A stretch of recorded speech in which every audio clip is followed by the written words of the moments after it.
हरे Krishna. Shrimad Bhagavatam canto 1 chapter 3 श्लोक number 25। अथासो योग संध्यायां दस्यु प्रायेषु राजसु जनिता विष्णुयाशासो नाम्ना कल्किर्जगत्पतिः। अथासो योगसन्ध्यायां दस्यु प्रायेषु राजसु जनिता विष्णुयशसो नाम्ना कल्किर्जगत्पतिः। अनुवाद और तात्पर्य श्रील प्रभुपाद के द्वारा। श्रील प्रभुपाद की जय। अनुवाद। तत्पश्चात 2 युगों के संधिकाल में भगवान कल्कि अवतार के रूप में जन्म लेंगे और विष्णु यशा के पुत्र होंगे। उस समय पृथ्वी के शासक लुटेरे बन चुके होंगे। तो कल्कि अवतार के बारे में ये 25वां श्लोक में बताया। और किसके पुत्र होंगे? विष्णु यशा के पुत्र होंगे, ये भी बताया गया है। और उस समय पृथ्वी के शासक जो है लुटेरे बन चुके होंगे। अभी तो है ऐसा, लेकिन बहुत कम है, और इन फ्यूचर जो है और भी अधिक होंगे। तो ये कलयुग का लक्षण है। तात्पर्य: यहाँ पर भगवान द्वारा कल के रूप में अवतार लेने की एक और भविष्यवाणी है। उन्हें 2 युगों के संधिकाल में अर्थात कलयुग के अंत में कल के अवतार लेंगे और सत्ययुग के प्रारंभ, मतलब 2 युगों के संधिकाल मतलब ये होता है कली और सत्य। सत्य, त्रेता, द्वापर तथा कली, इन 4 युगों का चक्र मास चक्र की भांति चलता रहता है। वर्तमान कलियुग 4,32,000 वर्ष तक चलेगा, जिसमें से कुरुक्षेत्र युद्ध तथा राजा परीक्षित के राज्य के अंत के बाद अब 5,000 वर्ष बीत चुके हैं। यानी 4,27,000 वर्ष अभी भी बाकी है। तो अगर कोई वैज्ञानिक जैसे बोलते हैं कि अंत होने वाला है पृथ्वी का, ऐसा कुछ भी नहीं है। हाँ, ऐसा हो सकता है कि कहीं पे कुछ नेचुरल कैलामिटीज़ आए और कुछ लोग मर भी जाएं, लेकिन संपूर्णतः अंत नहीं होगा। और कलियुग अभी 4,27,000 साल बचा हुआ है। इस काल के बाद कल की अवतार होगा, जैसा कि श्रीमद् भागवत में भविष्यवाणी की गई है। उनके पिता विद्वान ब्राह्मण विष्णु यशा होंगे और उनके ग्राम का नाम बताया, गांव का संभल, जैसा कि ऊपर कहा जा चुका है श्लोक में। ये सारी भविष्यवाणियां काल क्रम में सिद्ध होंगी। श्रीमद् भागवत की यही प्रामाणिकता है कि यहाँ पे लिखी हुई हर एक बात सत्य साबित हुआ है और आगे भी होता रहेगा। श्लोक नंबर 26। अवतारा ह्यसंख्येया हरेः सत्त्वानिधिर्द्विजः यथा वेदासिनः कुल्यः सरसहस्यु सहस्रशः। अनुवाद: हे ब्राह्मणों, भगवान के अवतार उसी तरह असंख्य है जिस प्रकार अक्षय जल के स्रोत से निकलने वाले असंख्य नाले। तो भगवान का अवतार कितना है? लोग जैसे बोलते हैं कि भगवान का 10 अवतार है, या इतने अवतार है, या उतने अवतार है। भगवान का अवतार असंख्य है। तो इस श्लोक में साफ साफ बताते हैं कि अवतारा ही असंख्येया, असंख्य अवतार है। तो उसमें वो 10 अवतार भी हैं, लेकिन भगवान का असंख्य अवतार होता रहता है। और इसमें उदाहरण दिया है, जैसे अक्षय जल के स्रोत से असंख्य असंख्य जैसे नाले निकलते हैं, वैसे भगवान के असंख्य अवतार हैं। यहाँ पर दी गई भगवान के अवतारों की सूची पूर्ण नहीं है। यहाँ पे जो अभी बताया गया है, क्योंकि समस्त अवतारों को नहीं इसमें लिखा गया है। यह समस्त अवतारों का जो है एक आंशिक झांकी मात्र है।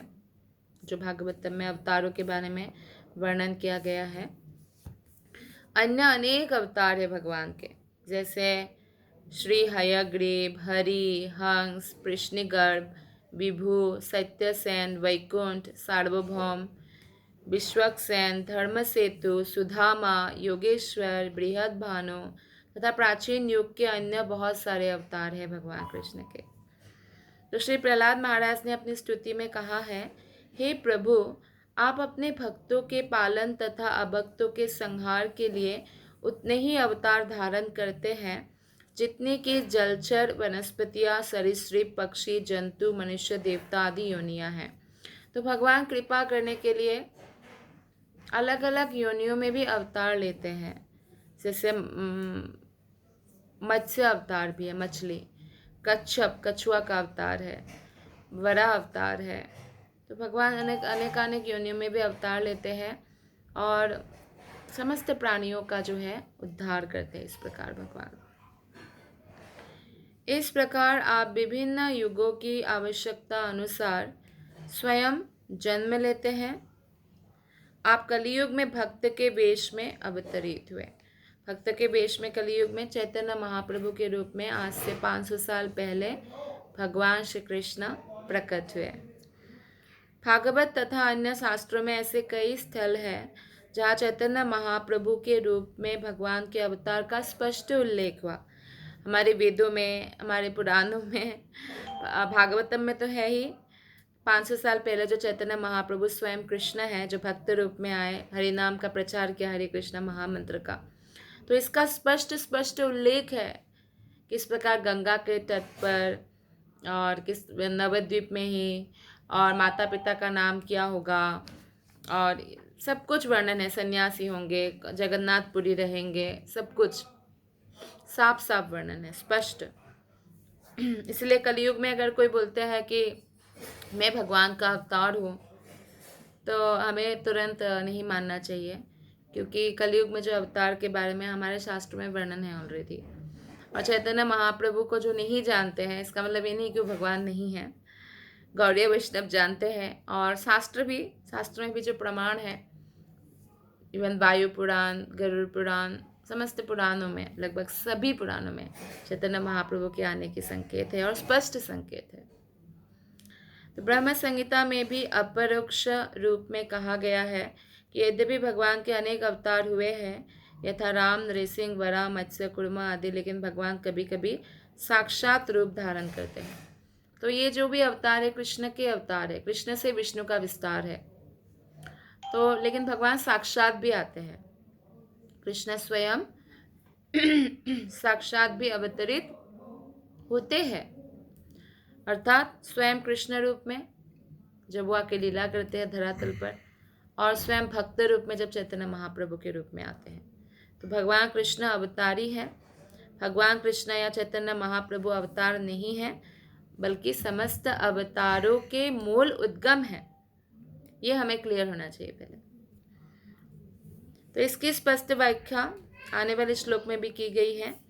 इस तरह भगवान उन असंख्य अवतारों के अक्षय स्रोत है जिनका उल्लेख सदा नहीं किया जाता, किंतु ऐसे अवतार विशिष्ट अलौकिक कार्यकलापों के कारण विशेषित होते हैं जो किसी सामान्य जीव द्वारा संपन्न नहीं हो सकते। तो कृष्ण विशेष कार्य करते हैं। जैसे भगवान का अवतार हुआ श्री रामचंद्र, तो उन्होंने समुद्र में पुल बना दिया। तो ऐसे महान कार्य करते हैं जो साधारण जीवात्मा के लिए कभी संभव नहीं है। तो भगवान के प्रत्यक्ष तथा अप्रत्यक्ष शक्ता विशिष्ट अवतारों की यही सामान्य पहचान है। ऐसे कुछ अवतार जिनका ऊपर उल्लेख हुआ है यहाँ पे भागवतम में, उनमें से प्रायः पूर्णांश है भगवान का। जैसे कि उदाहरण, कुमारगण दिव्य ज्ञान से विभूषित थे, नारद भक्ति से आविष्ट थे, महाराज पृथु प्रशासनिक कार्य की शक्ति से युक्त थे, मत्स्य अवतार प्रत्यक्ष पूर्णांश है। इस तरह समग्र ब्रह्मांडों में भगवान के असंख्य अवतार उसी तरह से निरंतर होते रहते हैं जिस प्रकार जल प्रपातों से निरंतर जल बहता रहता है। तो नेक्स्ट श्लोक हम पढ़ते हैं अब, श्लोक नंबर 27। ऋषयो मानवो देवा मनुपुत्रा महोजसः कलह सर्वे हरेरेवा स प्रजापतयः स्मृतः। अनुवाद: सारे ऋषि, मनु, देवता तथा विशेष रूप से शक्तिशाली मनु की संतानें भगवान के अंश या उन अंशों की कलाएं हैं। इनमें प्रजापति गण भी सम्मिलित है। तो इसमें तात्पर्य में श्रील प्रभुपाद बताते हैं कि जो अपेक्षातया कम शक्तिशाली होते हैं उनको विभूति कहा गया है, और जो अधिक शक्तिशाली है वे आवेश अवतार कहा जाता है। तो ये भगवान के ही अवतारों की जो है, इस प्रकार भगवान के अंश का भी अंश, इस प्रकार भगवान का जो है भगवान से ही सब विस्तारित होते रहते हैं। यही श्लोक का तात्पर्य है। धन्यवाद। हरे कृष्णा।